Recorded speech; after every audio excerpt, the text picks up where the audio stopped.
You won't believe what just got exposed about the WNBA's biggest embarrassment of 2025. While everyone's been distracted by the league's so-called record-breaking season, something absolutely catastrophic just happened that nobody saw coming. And trust me, by the end of this video, you'll understand exactly why the entire WNBA is scrambling right now to cover up one of the most humiliating disasters in professional sports history. The numbers just came out, and they're absolutely devastating. We're talking about a complete and total collapse that makes everything the league has been bragging about look like a complete lie. The WNBA Finals, the supposed pinnacle of women's basketball, the championship series that should have arenas packed to the rafters, just became the laughingstock of professional sports. And the worst part? The league's biggest stars are pointing fingers at everyone except themselves. Let me paint you a picture of just how bad this really is. Championship finals tickets, not regular season games, not preseason scrimmages, but actual finals tickets for the biggest event of the year were selling for $6. $6. You literally couldn't buy a large popcorn at the arena for that price. I've seen parking spots cost more. Heck, the processing fee on Ticketmaster probably costs more than the actual seat. This isn't some random Tuesday night game in February. This is the finals, the championship, the moment the entire season builds toward. And fans would rather spend their money on literally anything else. But here's where it gets absolutely wild. Just months earlier, when Caitlin Clark and the Indiana Fever were playing in that same arena, those exact same seats were going for hundreds, sometimes thousands of dollars. Courtside tickets during Fever games? $2,000 minimum. People were fighting over resale tickets like they were concert passes for Beyoncé. The energy was electric, the crowds were insane. And suddenly, the WNBA looked like it might actually become something special. Fast forward to the finals, and you can get better seats for less than the cost of a combo meal at McDonald's. Make that make sense. Now, before we go any further, if you're as shocked by this as I am, do me a favor and smash that like button. And drop a comment below telling me if you saw this disaster coming, because I guarantee the league didn't. Also, hit that subscribe button because we're about to expose exactly what's really happening behind the scenes that nobody else is talking about. So, what's actually going on here? How does a league that spent the entire year bragging about record viewership and unprecedented growth suddenly can't fill seats for its own championship? The answer is simpler than anyone wants to admit, but it's also way more complicated than just blaming one person or one team. See, the WNBA had lightning in a bottle this year, and they absolutely fumbled it in the worst way possible. Let's talk about the Caitlin Clark effect, because whether the league wants to admit it or not, she was the entire show. When Clark was playing, ratings went through the roof. Merchandise sales exploded. Casual fans who'd never watched a single WNBA game in their lives were suddenly tuning in every night. The Fever games weren't just basketball, they were events. Social media was buzzing. Sports shows were actually talking about women's basketball without it feeling forced. And for the first time in forever, the WNBA felt relevant. But here's what nobody wants to say out loud.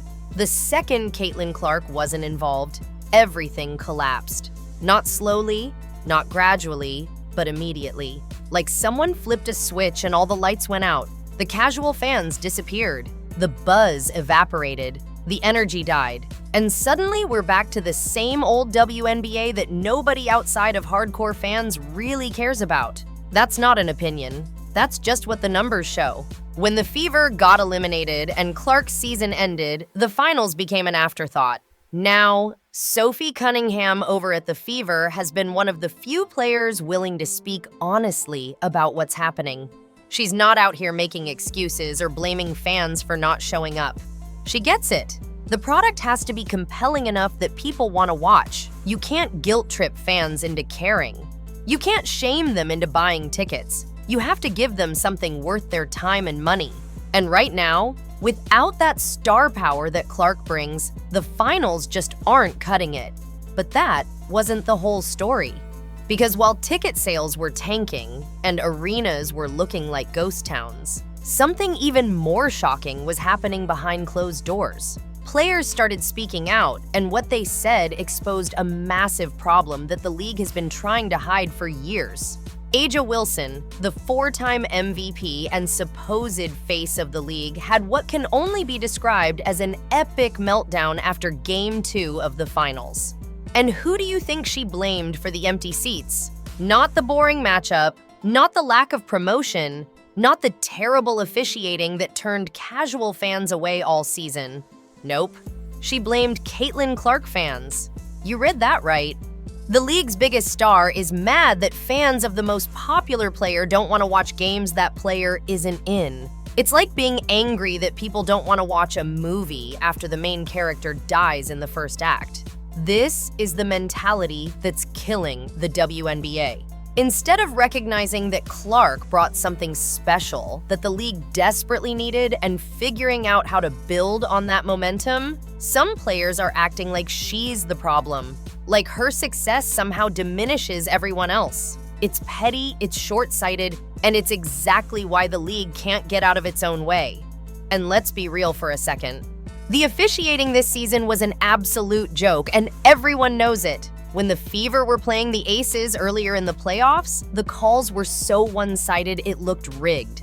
Clark was getting hammered with no whistles while breathing on an Aces player drew a foul. Fans aren't stupid. They see what's happening. And when they feel like the league is actively working against the player they came to see, why would they stick around? The refereeing controversy reached a boiling point when multiple analysts, including some former referees, started pointing out the obvious discrepancies in how games were being called. Social media exploded with compilation videos showing Clark getting fouled with no calls, while opposing players were getting superstar treatment. The league's response? Radio silence. Commissioner Kathy Engelbert just kept giving the same corporate answers about how officiating is always improving and they take all concerns seriously. Meanwhile, fans were tuning out in droves. What happened next would shock everyone because the financial implications of this disaster started becoming crystal clear.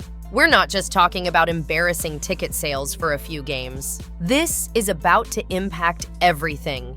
The Players' Union is gearing up for major CBA negotiations. They want higher salaries, better benefits, bigger revenue shares, and they absolutely deserve those things. Professional athletes should be compensated fairly. But here's the brutal reality they're facing now. How do you walk into a negotiation demanding more money when your championship finals can't sell tickets for more than the price of a burrito? The owners and networks are going to absolutely weaponize these numbers. They're going to point to those empty seats and say, "You told us the league was growing.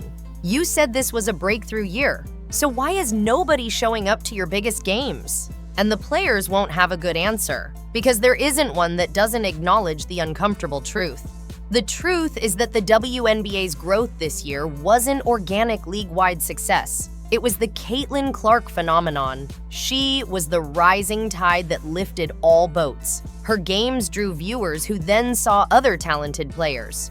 Her merchandise sales boosted league-wide numbers. Her social media presence brought attention to the entire sport.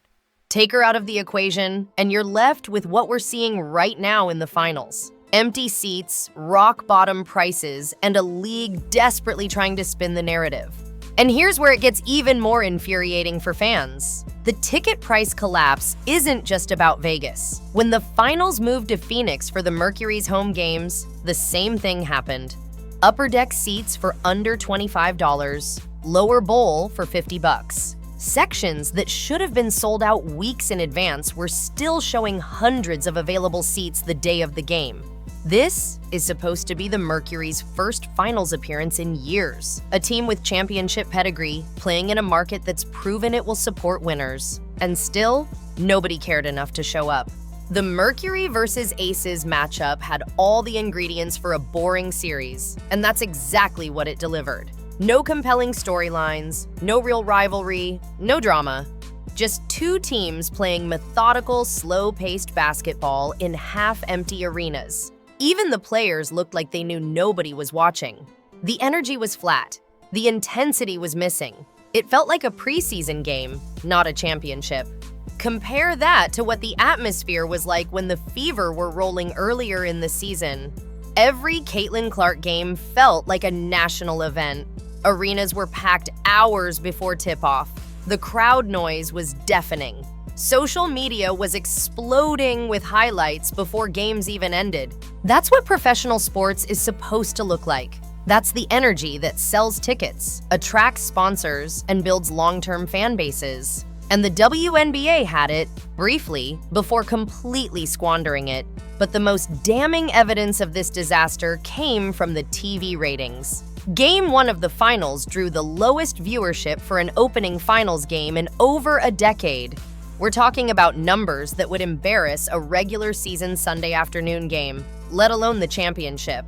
Advertisers who'd been excited about the WNBA's growth earlier in the year started pulling back. Networks that had been hyping up their coverage suddenly went quiet. The entire house of cards that the league built on the back of Clark's popularity came crashing down the moment she wasn't there to hold it up. And Commissioner Kathy Engelbert, still out here giving victory lap interviews about how the league is in the strongest position it's ever been in. The disconnect is absolutely staggering.